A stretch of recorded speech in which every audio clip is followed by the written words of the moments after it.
points of going 7 or 8, they admitted there was no Santa Claus. As I recovered from the shock, man, I started finally going to admit there's no God.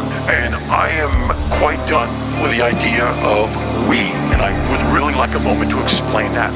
In America, I don't think we shall overcome. We've had myriad opportunities to overcome. We're not that interested. From 1865 to now, with the death of Abraham Lincoln, the 13th Amendment, the 14th from 1868, my personal favorite, we've had many, many chances to overcome. We're just not that into it. Is that because Americans are bad? No. I don't think that Homo sapiens are we types. We're not a we species. We are we every now and then at games, but we're on different sides of the field. When we vote, we're all together, but in different sides of an aisle. And then we get bored and we want to be individuals again and go home. There's marches where we, the people, we do this, but then everyone wants a bathroom break. And so Americans are put under undue pressure living under this moniker, the United States. 50 countries with 50 different cultures, with 50 different sets of values all getting together. The miracle of the United States is there hasn't been a second, third, and fourth Civil War as bloody as the first one. But going forward, if you really want the world to be a better place, it is up to you, the individual, to choose to do good things. I can't make you. Only you can make you. So I am done with we, and I am just concentrating on you. We are going down the drain. We stab a knife in the side of Mother Nature and twist it every chance we get. So we shall not overcome.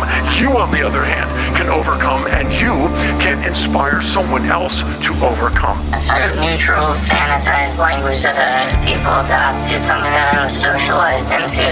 It's something that was taught to me by school and my parents and society in general. And it falls into that paradigm of don't curse, keep your head down, work hard, and you can be anything that you want to be. And the reality is that's just bullshit. That's not true. And the same people that imparted that onto me as I was growing up are now the people who are going to school board meetings and threatening administrators.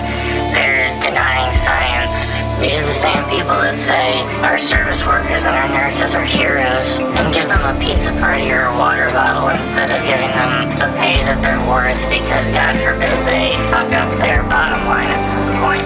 They're being callous and doing everything they told me and my generation not to do in the generations before us, and the mask is sort of gone.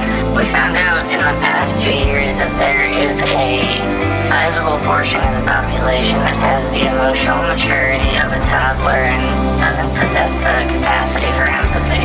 The world is on fire and there is a plague, and you want me to worry about my fucking language? If you use language to inflict pain on people or subjugate people, that is not acceptable. That is not anything I'm trying to condone right now. If you got a problem with that, you can fuck off and go yell at a waiter or waitress or some shit. But just don't expect me to continue to propagate your horseshit fantasy so you can feel good about yourself. There are places in our souls so remote no light can reach them, and the truths that inhabit them grow accustomed to the darkness.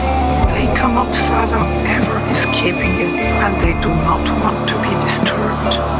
If life has some sort of transcendent meaning, then why is it pervaded by suffering and evil? That's basically the question that people have been asking since the beginning of time. My impression of that, my feeling about that is that it's a work in progress, so to speak, and that things might be as good as they can be because no one has figured out how to make them any better than they are. That flies in the face of ideas of God, or that God's omniscient and omnipresent, and the classic attributes of God is that he has all the power there is. And then, of course, the question is if that's the case, then why are things such a mess? Been various attempts to address that in the history of metaphysical and philosophical thought, and one is that the world is set up such that human beings have to find their own way, that we have a role to play in this in some sense. The other is that something went wrong near the beginning of time when people became self-conscious, and that it's never been rectified. And the other is it's something that has to be worked out as time progresses, that the nature of perfection can't be predetermined.